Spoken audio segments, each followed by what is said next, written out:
అబ్బాయికి gravy PRAN ready అయింది. Taste చూడండి ప్రాన్. It's yours.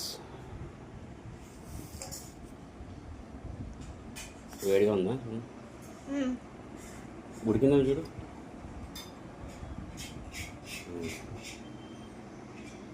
అబ్బాయికి గ్రేవీ ప్రాన్ రెడీ అయింది. టేస్ట్ చూడండి ప్రాన్. It's yours. వేడిగా ఉందా? ఉడికిందా చూడు.